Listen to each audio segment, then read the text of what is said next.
Late a equal to 7/12 and b equal to 5/6। ठीक है, हमको दो नंबर दिए ए बी। अब बोला क्या कि express A and be in the form of k1/m and k2/m, where k1, k2 and m are integers and k2 minus k1 greater than 6 using the same denominator m, write exactly 5 distinct rational numbers lying between a and b keeping an integer numerator। ठीक है, तो question को पहले समझते हैं। बोला गया कि हमारे पास दो नंबर दिए हुए हैं, क्लियर है। अब बोला गया कि इसको एक्सप्रेस करना है। एक्सप्रेस करना है, कैसे एक्सप्रेस करना है वो भी दिया हुआ है। ए और बी जो ये दो नंबर है उनको k1/m एंड k2/m के फॉर्म में रिप्रेजेंट करना है। ठीक है, k2/m के फॉर्म में रिप्रेजेंट करना है। उसमें भी क्या क्या कंडीशन है कि k1, k2 and m are integers, मतलब ये सब इंटीजर्स होने चाहिए, and k2 minus k1 greater then m होना चाहिए। ठीक है, k2 माइनस k1 की वैल्यू ग्रेटर देन m होनी चाहिए यूजिंग द सेम डिनोमिनेटर, मतलब हमको डिनोमिनेटर का जो वैल्यू है उसको भी सेम रखना है और k2 माइनस k1 की वैल्यू ग्रेटर देन 6 रखनी है। तो हमको कंडीशंस दिए हुए हैं कि हमको ये सारी कंडीशंस को फॉलो करना है। उसके बाद ये कंडीशन फुलफिल होने के बाद हमको बताना है कि 5 एग्जैक्टली बोला है, right exactly 5 distinct rational number. हमको 5 डिस्टिंक्ट रेशनल नंबर पता करना है lying between A and B, A और बी के बीच में जो लाई करेगा, इन दोनों के बीच में, कीपिंग एन इंटीजर न्यूमरेटर। अब देखो ये जो कीपिंग एन इंटीजर न्यूमरेटर का मतलब ये है कि ये नहीं कि इसको टर्मिनेटिंग डेसिमल में लिखकर और आप जीरो बढ़ाकर फिर उसका सॉल्यूशन लिख देना, आपको प्रॉपर p/q के फॉर्म में लिखना है। इसलिए ऊपर में भी इंटीजर्स का जिक्र किया गया है और यहाँ पे भी कीपिंग एन इंटीजर न्यूमरेटर की बात किया गया। ठीक है, तो आपको रेशनल नंबर ही लिखना है p/q के फॉर्म में। ठीक है, होता तो सारा रेशनल में, लेकिन p/q के फॉर्म में रिप्रेजेंट करना ये इंपॉर्टेंट है। अब यहाँ से ना दूसरा क्वेश्चन है और ये क्वेश्चन बड़ा अच्छा है। बोला क्या है कि explain why the condition k2 minus k1 greater than n+1 is necessary, मतलब ये जो कंडीशन है वो नेसेसरी क्यों है to find n such rational number between the two given rational number a and b using this method. तो देखो कहना क्या चाहता है कि ये जो कंडीशन है ना k2 minus k1 greater than n+1, ये नेसेसरी क्यों है n रेशनल नंबर फाइंड करना। अगर आपको n रेशनल नंबर फाइंड करना है ना तो k2 माइनस k1 की value greater than equal to, जैसे मान लो आपको 5 पता करना, तो आप यहाँ 5 रखोगे तो k2 माइनस k1 की वैल्यू ग्रेटर देन 6 आनी चाहिए। और मोर स्पेसिफिक बोला ना, वहाँ यहाँ इनसे इक्वल टू का साइन छूट गया। ठीक है, और ये जो क्वेश्चन है ना, ये क्वेश्चन है इंटीजर गैप का एक फॉर्मूला होता है, उस पर बेस्ड है। आपको फॉर्मूले से कोई मतलब नहीं रखना, आप इंट्यूशन समझो, काम समझो, नाम में कुछ नहीं रखा। ठीक है, तो हम लोग पहला क्वेश्चन सॉल्व करते हैं, बिल्कुल आसान क्वेश्चन है पहला वाला, बस उसमें देखो लिखने आना चाहिए और कुछ नहीं है। ठीक है, तो चलो सॉल्व करते हैं, उसका दूसरे क्वेश्चन की बात करेंगे। देखो सॉल्यूशन करते हैं पहले क्वेश्चन की। तो a इक्वल टू 7/12 दिया हुआ है और b इक्वल टू 5/6 दिया हुआ है। इसके लिए क्वेश्चन में बोला कि डिनोमिनेटर को सेम करना है, तो डिनोमिनेटर सबसे पहले सेम करेंगे। ठीक है, तभी हम ये चीज कंपेयर करेंगे। ठीक है, क्योंकि हम लोग जो मतलब यूनिट होती है उसको जो जैसे डिनोमिनेटर का सेम नहीं किया तो वो उसकी यूनिट अलग होगी, उसकी यूनिट अलग होगी। जब अलग अलग यूनिट में डिवीजन हुआ रहेगा तो हम कंपेयर नहीं कर सकते, तो दोनों की यूनिट हमको सेम करनी पड़ेगी। तो देखो दोनों की यूनिट सेम करने का एक तरीका क्या है, अगर इनका और इनका एलसीएम सेम ले लो, ये अगर 12 है, ये 6 है, इन दोनों का एलसीएम क्या आ जाएगा, 12 आ जाएगा। 12 और 6 का एलसीएम 12 आ जाएगा। अब ये तो 12 है ही, अब इसको 12 बनाना होगा डिनोमिनेटर को, तो किस नंबर से मल्टीप्लाई करना चाहिए। अब ये पता करने के लिए क्या होगा कि छोटा नंबर तो पता चल जाएगा लेकिन बड़े नंबर पता नहीं करेगा। तो हम कैसे पता करते थे अपने समय में, देखो अगर हमको 12 लाना है, बहुत सिंपल से बता रहे हैं। ठीक है, अगर हमको 12 लाना है और 6 इंटू एक्स करें, कौन से नंबर से मल्टीप्लाई करेंगे, 12 आ जाए तो एक्स की वैल्यू आ गई 12/6, ये आ गया 2। तो हमको 2 से मल्टीप्लाई नीचे कर दो, ऊपर कर दो, तो ये 12 आ जाएगा और ये 10 आ जाएगा। मतलब क्या है कि 12 के रिस्पेक्ट में ये न्यूमरेटर प्रेजेंट हो जाएगा, इसलिए ऊपर नीचे दोनों से मल्टीप्लाई करते हैं। ये बात क्लियर है।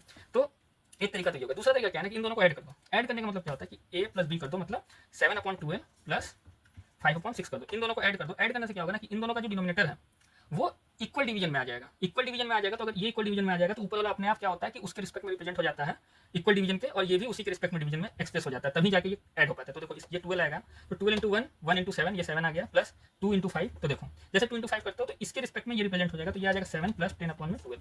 अब देखो ये चीज आ गया, ये 12 के रिस्पेक्ट में ये भी रिप्रेजेंट हो गया, 12 के रिस्पेक्ट में ये भी रिप्रेजेंट हो गया, मतलब 12 इक्वल डिवीजन में हो गया, मतलब दोनों का जो यूनिट होगा डिवीजन का वो एक बराबर हो गया। तो हम इसको इक्वेट कर सकते हैं और ये भी मैंने अपने पिछले वीडियो में बताया हुआ है कि क्या क्यों होता है। ठीक है, अब क्या होगा कि इस 12 को इसके नीचे लिख दो, इसके नीचे लिख दो, इसके नीचे लिख सकते हो ना, लिख दिया। अब क्या करना, प्लस साइन हटा दो, दो रिप्रेजेंट हो गया। क्लियर, ये दूसरा तरीका। तो हम पहले वाला तरीका से यूज करते हुए हम इसको लिखेंगे और बातें आगे बढ़ाएंगे। ठीक है, अब बहुत सिंपल, इसमें कुछ नहीं है। देखो तो सोल्यूशन, सिर्फ सोल्यूशन लिखते हैं, expressing A and B with common denominator. ठीक है, कॉमन डिनोमिनेटर। अब उसके लिए क्या करेंगे, 2 से मल्टीप्लाई कर देंगे। ठीक है, तो 2 से मल्टीप्लाई करते देखो क्या मिलता है। देखो ये हमने किया a इक्वल टू 7/12। ठीक है, और b की वैल्यू क्या हो जाएगी, देखो ये इस तरह से लगाए हुए हैं। ठीक है, दोनों को अलग करने के लिए b इक्वल टू, इसको सेमी कॉलन करते हैं शायद। ठीक है, तो अब b इक्वल टू क्या होगा, b इक्वल टू हमारा होगा 5/6 इंटू 2 इक्वल टू 10/12। ठीक है, तो ये आ गया 10/12। तो हम यहाँ लिख सकते हैं ना कि a इक्वल टू ये, b इक्वल टू ये। ठीक है, तो a भी आ गया। अब देखो यहाँ से क्या आता है कि m की वैल्यू आ गई 12, k1 की वैल्यू आ गई 7 और k2 की वैल्यू आ गई, और देखो k2 की वैल्यू आ गई हमारी 10। ठीक है, k2 की वैल्यू 10 आ गई, k1 की वैल्यू 7 आ गई। अब देखो k2 माइनस k1 जो आ रहा है हमारा, वो आ रहा है 10 माइनस 7 इक्वल टू 3 आ रहा है। ठीक है, since k2 minus k1 less than 6। ठीक है, ऐसे लिख दो, ये तरीका होता है, नॉट ग्रेटर देन 6। ठीक है, k2 माइनस k1 क्या है, ग्रेटर देन 6 नहीं है, सो कंडीशन फेल्स हियर। ये बात क्लियर हो गया, यहाँ पे कंडीशन हमारा फेल होता है। ठीक है, अब देखो ये बात क्लियर हो गई। तो अब क्या होगा कि देखो हमारा तो डिनोमिनेटर सेम कर दे, लेकिन k2 माइनस k1 6 से ज़्यादा नहीं आ रहा है। ठीक है, 6 से ज़्यादा नहीं आ रहा। तो हमको 6 से ज़्यादा बनाने के लिए क्या करना चाहिए? देखो सिंपल तरीके से मैं बता दे रहा हूँ एक बार। अगर 0 और 1 है, अगर 0 1 है, इसके बीच में डिवीजन लाना है तो नीचे देखो, इसके नीचे 1 है, इसके नीचे 1 है, तो इसको 2 से इंटू कर दो, इसको 2 से इंटू कर दो, इसको 2 से इंटू कर दो, इसको 2 से इंटू कर दो। जैसे जैसे 2 से इंटू किए तो ये आ जाएगा आपका 0/2 और ये आ जाएगा 2/2। तो अगर 0.2 है तो यहाँ पे 1/2 भी आ सकता है, तो एक डिवीजन बढ़ा दी। उसी तरह अगर इंटू और इसमें इंटू 2 करो, इसमें इंटू 2 करो, तो ये आ जाएगा 0/4 और ये आ जाएगा, ये इंटू 2 करो तो ये आ जाएगा 4/4। तो ये आ गया 4 इक्वल पार्ट्स में 1 2 3, 0.4 1/4 2/4 3/4 4/4। ठीक है, 4 इक्वल पार्ट्स में डिवाइड। तो फर्दर डिवाइड करने के लिए हमको क्या करना है? 2 से मल्टीप्लाई कर दो। अगर 3 से करोगे इनमें तो ये और दूसरे पार्ट में डिवाइड हो जाएगा। अगर यहाँ 3 से करते तो दूसरे पार्ट में और डिवाइड हो जाता है। तो एक्चुअली क्या है कि जैसे जैसे हम होगा क्या कि जब ये कॉमन है, अब इसमें एक ही नंबर से ऊपर नीचे मल्टीप्लाई करें तो हम डिवीजन को बढ़ाते जा रहे हैं। तो हम क्या करेंगे कि हम यहाँ पे डिवीजन बढ़ाने के लिए क्या करेंगे, फिर ऊपर नीचे 2 से मल्टीप्लाई करते, तो मल्टीप्लाई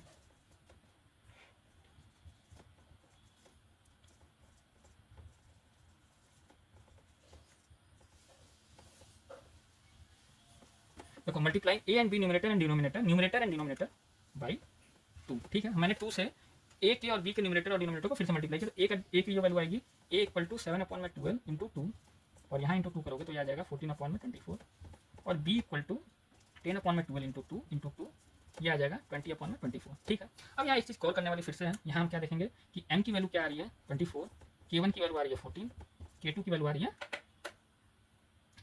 20। ठीक है, अब यहाँ K2 माइनस K1 कर रहे हैं तो हमको क्या मिल रहा है 6।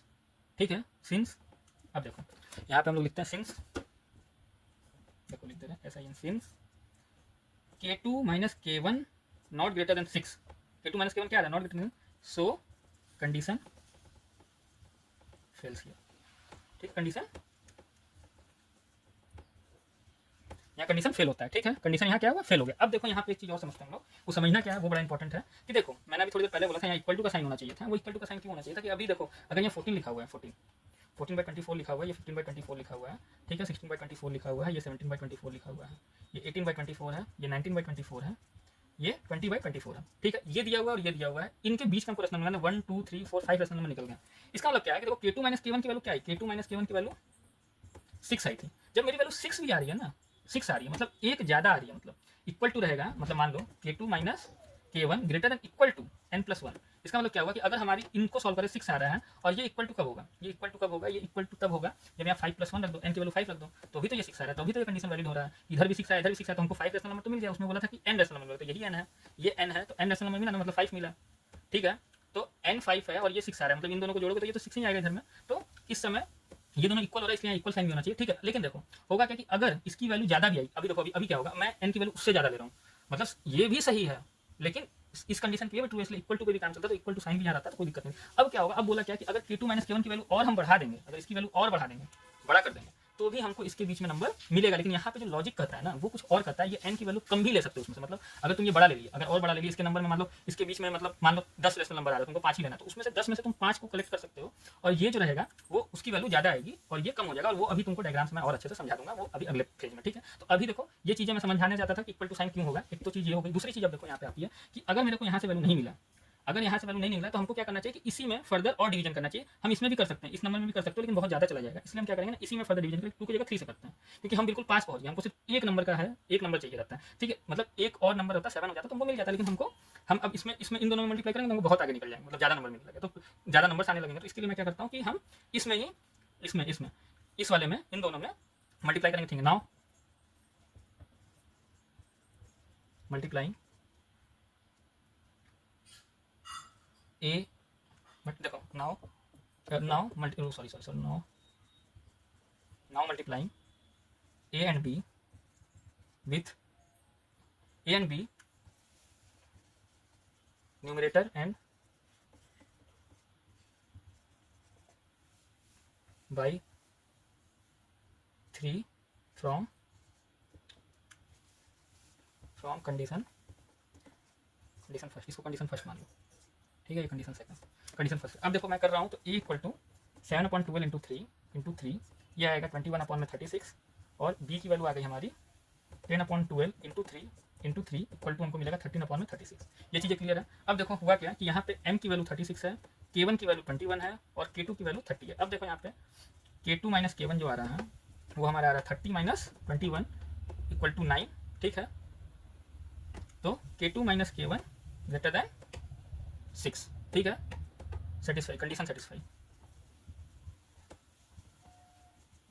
ठीक है। देखो लिखना को किसी भी तरीके से लिखो, यहाँ कंडीशन सेटिस्फाई हो रहा है, तो हम क्या करेंगे कि देखो इसके बीच में बहुत सारे रेशनल नंबर आएंगे, ठीक है। तो होगा क्या कि K2 माइनस K1 की वैल्यू बहुत सारी आएगी, लेकिन हमको तो सिर्फ 5 ही रेशनल नंबर चाहिए था, ठीक है। तो देखो यहाँ आएगा आपका 30 अपॉन में, देखो नंबर्स क्या आएंगे, 30 अपॉन यहाँ से 21 अपॉन में 36 पहला नंबर, 22 अपॉन में 36, 23 अपॉन में 36, 24 अपॉन में 36, 25 अपॉन में 36, 27 अपॉन 36, 28 अपॉन 36, 29 अपॉन 36 और 30 अपॉन 36। तो बोला कि हमको ना इनके बीच का नंबर लेना, ये इन दोनों के बीच का नंबर, तो इसको हटा दो। तो हमारे पास नंबर क्या बचे, हमारे पास ये नंबर बचे। अब हमारे देखो नंबर ज़्यादा 1 2 3 4 5 6 7, हमारे पास है नंबर 7, हमको लेना कितना 5, तो ठीक है। अगर ये हमेशा ज़्यादा होगा और इसमें से कम लेना है तो ठीक है, तो लेकर दिखाते हैं। तो ये कंडीशन है देखने का, जिससे मैं इसको थोड़ा सा सेटिस्फाई करा कि अगर ये K2 माइनस K1 बड़ा भी हुआ तो हमको n उस नंबर उसमें से मिल जाएगा। ये वैल्यूज अगर बड़े भी होते हैं तो उसमें से हम n नंबर्स पिक कर सकते हैं। हमको पिक करना कितना है, देखो 1 2 3 4 5 6 7 7 है, तो हमको इसमें से 5 1 2 3 4 5 ही पिक करना है। तो देखो ये वाला कंडीशन ज़्यादा है, इसमें से हमको कम में भी काम होगा, ठीक है। कभी कंडीशन अब देखो, अब हमको अगर 1 2 3 4 5 ही लेना तो ये दो हटा भी दो, कोई मतलब नहीं है, तो ये हमेशा ज़्यादा आ रहा है। तो ये एक इंट्यूशन है देखने का। दूसरा इंट्यूशन क्या होगा, अभी मैं जब इसको सॉल्व करूंगा और बिल्कुल ग्राफिकल क्या बताऊंगा, मजा आएगा आपको, ठीक है। एक एक चीज़ आपको समझ में आएगा तो उसको समझ में आता है, ठीक है। तो हमको ये 5 नंबर मिल गया, तो ये 5 नंबर को देखो, ये आ गया आपको, इसको सिंप्लीफाई करो, 5 अपॉन 11 अपॉन 18, ठीक है। ये 23 अपॉन 36, ये आ जाएगा 2 अपॉन 3, ये आ जाएगा 25 अपॉन 36, ये आ जाएगा 13 अपॉन 18, 13 अपॉन 18। तो ये आपका आंसर हो जाएगा पहले कंडीशन के लिए। अब आते हैं दूसरे कंडीशन को देखने के लिए, ठीक है। ये आपका आंसर है, ठीक है। तो अब दूसरे कंडीशन को देखते हैं, चलो। अब ये बोल रहा है कि हमको ये क्वेश्चन बताना है कि एक्सप्लेन करना है why the condition K2 minus K1 greater than n+1 is necessary to find n।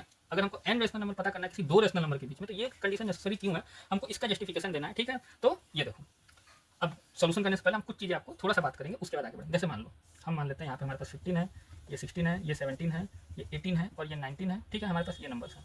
अगर हम कभी बोलते हैं 19 माइनस 15, तो हमको क्या मिलता है, 4 मिलता है। तो देखो जब भी डिफरेंस करते हैं ना, तो हमको ये नहीं मिलता है कि उसके बीच में नंबर कितना है, हमको मिला 4। तो हमको ये मिलता है कि वो कितने सेम यूनिट के बाद प्रेजेंट है। मतलब ये 1 2 3 4, मतलब सेम यूनिट का अगर 4 टाइम्स ले लो, ठीक है, 1 1 यूनिट का 4 डिजिट ले लो, तो हमको 1 1 1 1 करके 4 यूनिट के बाद हमको 19 मिल रहा है। डिफरेंस करने पे हमको ये नहीं मिलता है कि उसके बीच में कितने नंबर है। अगर हमको ये पता करना है कि इनके बीच में कितने नंबर है, मतलब इन दोनों के बीच में कितने नंबर है, तो हमको 1 माइनस करना होगा। 19 माइनस ये देखो ये मिला, ठीक है। तो हमको क्या करना पड़ेगा, 19 माइनस 15 माइनस 1 कर दोगे इसमें, तो हमको क्या मिलेगा, 3 मिलेगा। देखो तो ये 4 माइनस 1 किया तो 3 मिला। तो एक्चुअली क्या है कि अगर हमको इन दोनों के बीच में कितने नंबर्स प्रेजेंट है, वो निकालना है, तो इस तरीके से निकालना।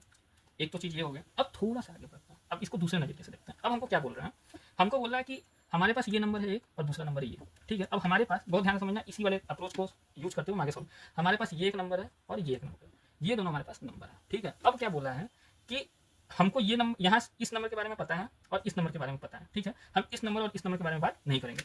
अब हमको ये बताना कि इनके यहाँ से यहाँ तक के बीच में टोटल कितने नंबर्स हैं, ठीक है। स्पेस नहीं बताना। अगर हम 18 माइनस 16 करते हैं, ठीक है, 18 माइनस 16 करते हैं, तो हमको क्या मिलेगा, 2 मिलेगा। वो क्या बताएगा, इसके बीच का डिस्टेंस की 1 1 जैसे 2 यूनिट्स के बाद 18 प्रेजेंट है, 2 मिल रहा है। लेकिन हमको बताना है कि डिजिट कितना है, ये और ये डिजिट कितना है, और यहीं खड़े होकर बताना है।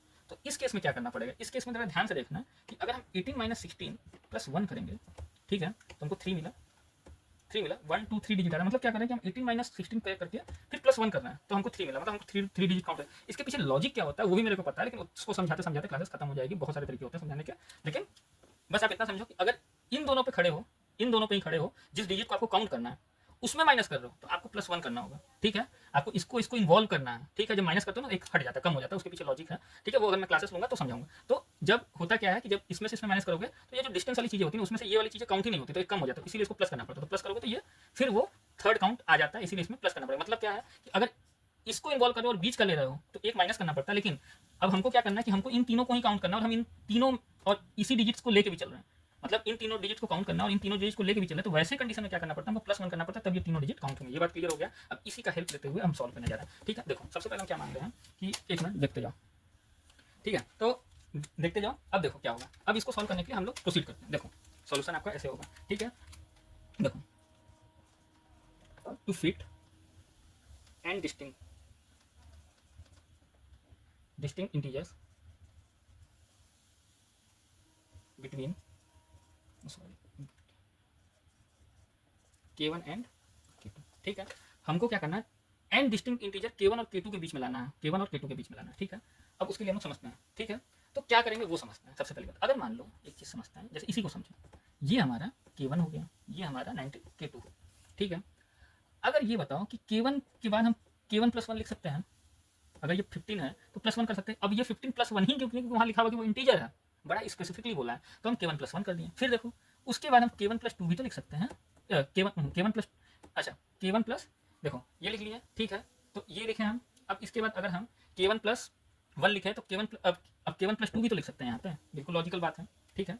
यहाँ k1 + 1 लिखे फिर k1 + 2, मतलब कि k1 के बाद +1 किए, अब ये वाला जो है वो k1 के +2 है, उसी बाद k1 + 3 भी लिख सकते हैं, ठीक है। तो k1 के बाद 3 डिजिट के बाद ये वाला नंबर आएगा, ठीक है। अब ऐसे ऐसे तो चल ही रहा है। अब ये बताओ कि अगर हम यहाँ खड़े हैं तो हम यहाँ से तो ये भी तो लिख सकते हैं k2 - 1, ये k2 से एक स्टेप पीछे है, उसी बाद k2 - 2 भी लिख सकते हैं, ऐसे करके इसके बीच में। अभी देखो हमको क्या पता था कि इसको 16 को देखो कुछ हम इस तरह लिख सकते हैं, इसको कुछ हम इस तरह लिख सकते हैं, और 18 को कुछ इस तरह लिख सकते हैं, बहुत क्लियर कट बात है ना कि इस तरीके से लिख सकते हैं, ये बात क्लियर है।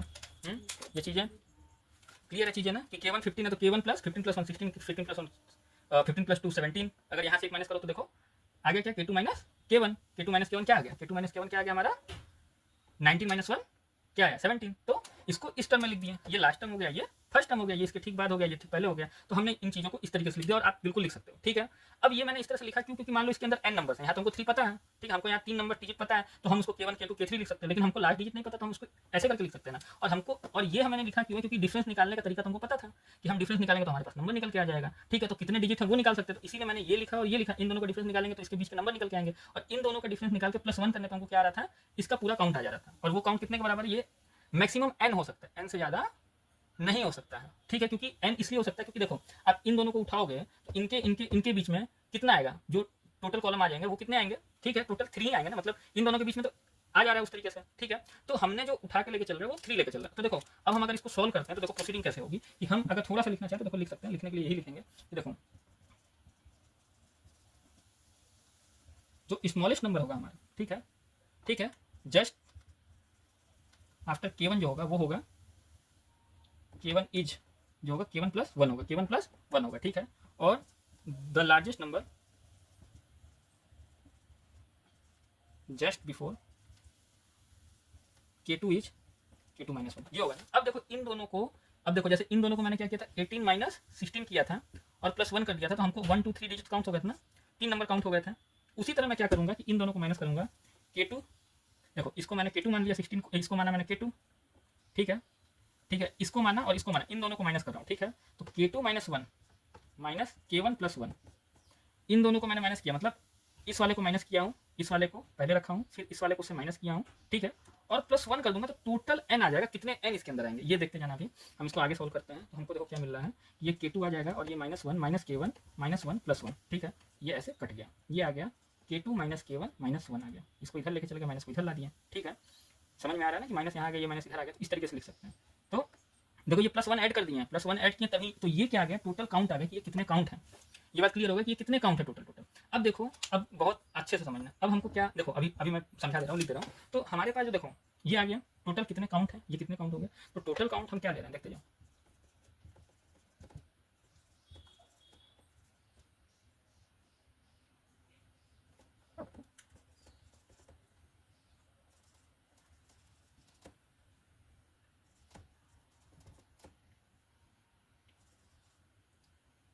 ठीक है, तो देखो for this total to be at least n integers, ठीक है। अभी देखो इसका मतलब और अच्छे समझाएंगे।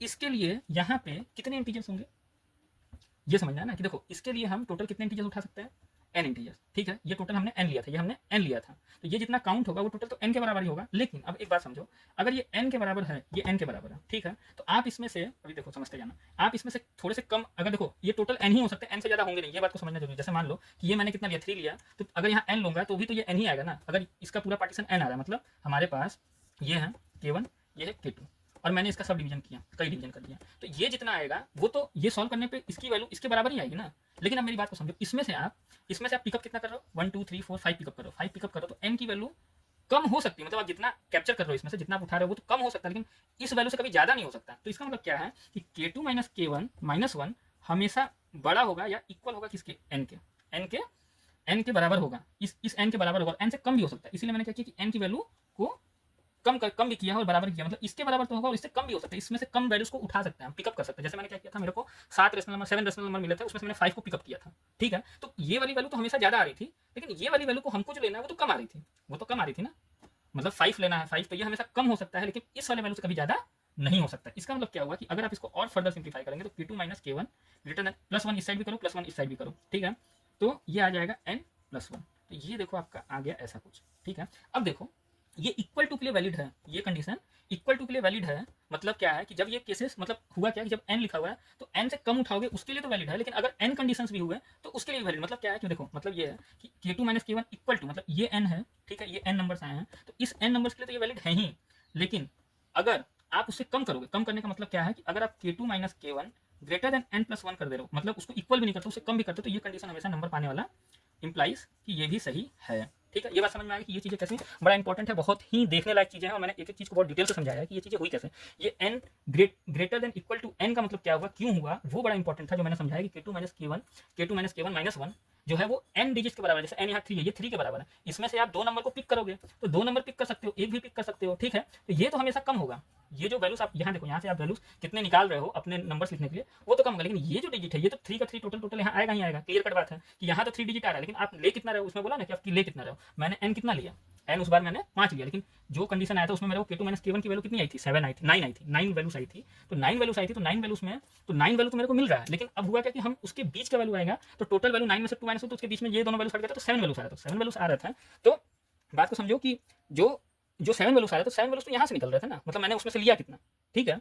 तो जो लिया कितना, वो हमने 5 ही वैल्यू लिया था, ठीक है। तो जब यही बात समझने वाली चीज़ है कि जब यहाँ से मैंने हुआ क्या कि देखो, ये जो मैंने पिक कर रहा हूँ नंबर, वो पिक करने वाला नंबर है, जो आंसर में लिख रहा हूँ वो यहाँ पे आ रहा है, और टोटल नंबर कितना आएगा वो यहाँ पे आ रहा है। इसलिए ये वैल्यू हमेशा बड़ी होगी और ये वैल्यू हमेशा छोटी होगी, और स्पेसिफिकली बराबर भी हो सकती है। जो 6 और 6 वाले केस में आता है कि देखो, जब 6 प्लस 1 आया था, मतलब 5 निकालना था, अगर इसकी वैल्यू 5 होती, देखो इक्वल टू का केस जो सेकंड वाला केस आया था, अगर इसकी वैल्यू 5 होती, ठीक है, हमको 5 रेशनल नंबर निकालना है, तो ये अगर वैल्यू इक्वल टू भी 6 आता तो हमको 5 रेशनल नंबर निकल जाता, ठीक है। तो मतलब जितने नंबर थे उतना, देखो जितने काउंट थे, ये जितने नंबर बीच में प्रेजेंट थे उतना मैंने निकाल लिया, ठीक है। तो वो वाला केस आया था जब मैंने 2 से मल्टीप्लाई किया था बीच वाले क्वेश्चन में, जब बीच वाला केस आया हुआ था, जब 6 आया था इनकी वैल्यू, k2 माइनस k1 की वैल्यू 6 आई थी, तो उस समय हमको 5 रेशनल नंबर निकल के आ गया था। तो वो कंडीशन था कि मैंने 3 लिया, तीनों उठा लिया। लेकिन जो अगला कंडीशन आया उसमें मैंने क्या किया था, मेरे पास थे पूरे के पूरे नंबर, वो आ गए थे ज़्यादा, ठीक है, मैंने यहाँ पूरे लिखे हुए थे। अब वो तो आ रहे थे ज़्यादा, लेकिन उसमें से मैंने लिया कितना, कम लिया। तो वो हमेशा वैल्यू जो आप पिकअप कर रहे हो वो आप कम भी ले सकते हो और उसके बराबर भी ले सकते हो। ये चीज़ें यहाँ पे थी।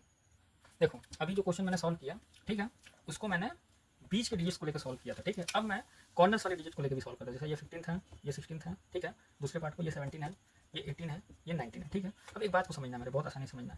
अगर मान लो कि हमको, अगर हम इन दोनों का डिफरेंस करते हैं 19 माइनस 15, तो हमको मिलता है 4। तो 4 हमको ये बताता है कि 19 कितने सेम यूनिट डिस्टेंस के बाद है, मतलब 1 2 3 4, मतलब सेम 1 1 यूनिट का 4 यूनिट लेंगे तो हम 15 से 19 तक पहुंच जाएंगे, ये बताता है। 19 माइनस 15 कभी ये नहीं बताता कि उसके बीच में डिजिट कितना है। ये बात क्लियर है। अगर हमको डिजिट सिंपली पता करना है, इनके बीच में टोटल डिजिट कितने होते हैं, तो हम इस तरीके से कुछ पता कर सकते हैं, k2 माइनस, इस तरह से पता करते हैं। मतलब मान लो कि हमको पता करना है इन दोनों के बीच में टोटल कितने डिजिट्स हैं, तो उसको पता करने के लिए हम ये लिख सकते हैं कि 19 माइनस 15 और -1 करेंगे तो 4 माइनस 1 जो आएगा वो 3 आएगा। मतलब अगर हम इसमें -1 कर दे तो हमको ये 3 डिजिट्स निकल के आ जाते हैं, ठीक है। ये बात क्लियर है। तो अब उसी तरीके से मान लो कि ये k2 है, ये k1 है और ये k2 है, ठीक है। अगर हमको इन दोनों के बीच में कितने डिजिट्स हैं वो निकालना है, तो देखो उसके लिए k1 माइनस क्या करना होगा, k2 माइनस k1, ठीक है, -1 करना होगा ना।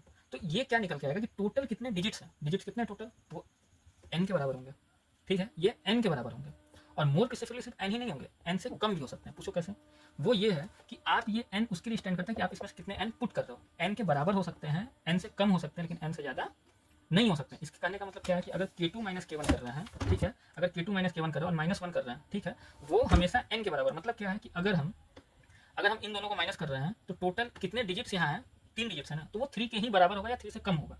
वो होता है चॉइस कि आप ये n की वैल्यू ले कितना रहे हो, ठीक है। जैसे मान लो कि आपने ये देखो, ये तो इक्वल टू हो रहा है, ठीक है, ये इक्वल टू हो रहा है, ठीक है, लेकिन ये भी तो समझो कि अगर k2 माइनस k1 है, ये बड़ी वाली वैल्यू है, तो अगर हम ये ग्रेटर देन की साइन लगाते हैं, इधर ग्रेटर देन की साइन लगाते हैं, ठीक है। तो देखो मेरी बात को ध्यान समझना है और देखना है कि हो क्या रहा है। अगर k2 माइनस k1 कर रहा हो तो ये, और -1 कर रहा हो तो ये टोटल क्या निकल के आ रहा है कि इसके बीच में कितने डिजिट्स अवेलेबल हैं, तो वो तो इक्वल टू n है, n के बराबर है। और अगर तुम ये मानो कि हम इस डिजिट्स को काउंट नहीं कर रहे हैं, 18 को काउंट नहीं कर रहे, 17 को काउंट नहीं कर रहे हैं, ठीक है, हम सिर्फ इन दोनों काउंट कर रहे हैं, तो हम तो यही बोल सकते हैं ना कि n के बराबर है या n से कम है। ये काउंट अगर हम n को काउंट कर रहे हैं तो वो n के बराबर है, या मतलब वो इनसे के बराबर हो सकता है या इनसे कम हो सकता है, इससे ज़्यादा, इससे ज़्यादा नहीं हो सकता है, क्योंकि वो तो टोटल काउंट में ही 3 है। तो आप पुट निकाल कितना रहे वो बेसिक चीज़ है ना। तो आप निकाल कितना रहे, मान लो आपने आंसर में से सिर्फ 1 निकालना था, तो 1 वैल्यू तो आपको मिल जाएगा, 2 भी मिल जाएगा, 3 भी मिल जाएगा। मतलब ये कंडीशन हमेशा 1 2 3 के लिए वेरीफाई होगी। मतलब 1 भी लो तो भी सही है, 2 भी लो तो भी सही है, 3 भी लो तो भी सही है। मतलब क्या है कि अगर n की वैल्यू है, n की वैल्यू यहाँ 1 लोगे तो भी ये कंडीशन सही आएगी, क्योंकि ये तो वैल्यू 3 आ रही है। 2 भी लोगे तो भी 3 आ रही है, और 3 लो तो भी 3 आ रही है, तो इक्वल टू के साइन के साथ ये कंडीशन वैलिड है, ठीक है। अगर n की वैल्यू आप 4 ले लेते हो, n की वैल्यू आप 4 ले लेते हो, कि 4 का मतलब ये है कि आप इसमें से 4 नंबर्स निकालना चाहते हो, वो तो पॉसिबल नहीं ना कि 4 नंबर, क्योंकि इसके अंदर तो 3 नंबर पॉसिबल है, समझ रहे हो। तो हुआ क्या, हुआ ये कि इसीलिए ये जो साइन है, ये साइन, ये यहाँ पे सही है और इक्वल टू भी सही है, इसीलिए वो कंडीशन वाले क्वेश्चन में भी आ रहा था। तो एक तो तरीका मैंने वो बता दी, एक तरीका ये है कि मैं इन दोनों को लेकर चल रहा हूँ और ऐसे माइनस कर दिया, ठीक है। ऐसे माइनस करने के बाद क्या हुआ कि K2 माइनस K1 आ गया greater than equal to n+1, और यहाँ से भी ये चीज़ प्रूफ होता है, ठीक है। तो अब क्या हुआ कि अब इसको आपको हैंडल करके देखना है। तो मान लो कि आपको इसके बीच से एक नंबर निकलना है, चेक करने के लिए, क्रॉस चेक, उसमें क्रॉस चेक करने में थोड़ा दिक्कत होता है, यहाँ देखो अगर चेक करना है तो ये दूसरे तरीके से मैंने बता दिया कि इसको लेके चलोगे तो कैसे होगा, दोनों तरीका बता रहा हूँ। अब देखो हुआ क्या, अगर K2 माइनस K1 करते हो, K2 है 19 माइनस 15, ठीक है, और आपको इसमें से इसके बीच में 3 नंबर निकालना है। तो देखो ये आ रहा है 4, ये आ रहा है 4, तो आपको 3 नंबर इसके नीचे निकल गया। n की वैल्यू 3 रख रहे हो, n की वैल्यू 3 मतलब आपको 3 नंबर निकालना है। तो इधर भी 3, इधर भी 3, मतलब क्या हुआ कि अगर ये 4 आ गया, तो अगर ये वैल्यू 4 आ गया, ये 4 आ गया, तो ये भी 4 आ रहा है, इक्वल टू ग्रेटर देन, तो आपको 4 आ रहा है, तो n की वैल्यू 3, n3 मतलब 3 नंबर निकालना, तो आप 3 नंबर निकाल सकते हो, ये सेटिस्फाई कर रहा है। अगर n की वैल्यू आप 1 रखो, ठीक है, +1 रखो, और आपको 1 रेशनल नंबर निकालना है, और ये K2 माइनस K1 जो आ रहा है फिर से 4 आ रहा है, तो भी देखो ये बड़ा आ रहा है, ये छोटा आ रहा है, ये 2 आ रहा है, ये भी सेटिस्फाई हो रहा है। तो इस कंडीशन से भी आपका आंसर निकल जाएगा। तो ये 2 आ रहा है, ये 4 आ रहा है, इसका मतलब क्या कि आप 2 लिए हो तो n की वैल्यू उसमें 1 है, n की वैल्यू 1 है, एक रेशनल में निकाल सकते हो। अगर n की वैल्यू 2 भी डालो तो भी आएगा 3, मतलब आप इसमें से 2 रेशनल नंबर निकाल सकते हो। 3 डालोगे n की वैल्यू तो भी 3 रेशनल नंबर निकाल सकते हो, लेकिन जिस तरह आप अगर यहाँ n की वैल्यू 4 डालते हो तो ये टोटल आ जाएगा 5, आप इसमें से 5 रेशनल नंबर नहीं निकाल सकते। तो ये चीज़ है जो मतलब मैंने वो देखो, वो जो तरीका है वो तरीका था प्रूफ करने का, इसलिए मैंने बता दिया। वो इंटीजर गैप का जो फॉर्मूला था उसकी तरफ था, इसलिए बता दिया। और देखो इस तरह से भी प्रूफ कर सकते हो, अगर आपके टीचर्स माने तो आप इस तरीके से भी प्रोसीड करके आंसर लिख सकते हो, नहीं तो वो भी चीज़ सही है। और ये n का मतलब मैं समझा, देखो पिछली बार क्या हुआ था, मैं इसको लेकर चल रहा था, बहुत इंपॉर्टेंट ये सब चीज़ों को विजुलाइज करना। इस बार मैं इनको लेकर चल रहा हूँ, ठीक है। तो इससे लेकर मैंने समझा दिया और वहाँ पर भी समझाया हूँ, हो सकता है कि यहाँ पर चीज़ें क्लियर हो गई। Thank you.